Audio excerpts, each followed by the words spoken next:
PCOS என்றால் என்ன? அதனால் வரும் பிரச்சனைகள் என்ன? அதற்கான தீர்வுகள் என்ன? கர்ப்பப்பையின் இருபக்கமும் இருக்கின்ற ஓவரியில் சிறு சிறு நீர்க்கட்டிகள் தேங்கி இருக்கும். இதுதான் பிசிஓடி. இது ஹார்மோன் மற்றும் உணவு பழக்க வழக்கங்களால் ஏற்படுகிறது. இதில் 3 நிலைகள் உள்ளன. முதல் நிலை மைல்டு ஸ்டேஜ். இந்த ஸ்டேஜ் கருவுறுதல் நடக்கும். இரண்டாவது நிலை மாடரேட்.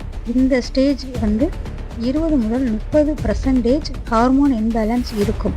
இவர்களுக்கு 45 நாளுக்கு ஒரு முறை தான் பீரியடே வரும். மூணாவது ஸ்டேஜ் சிவியர் ஸ்டேஜ்.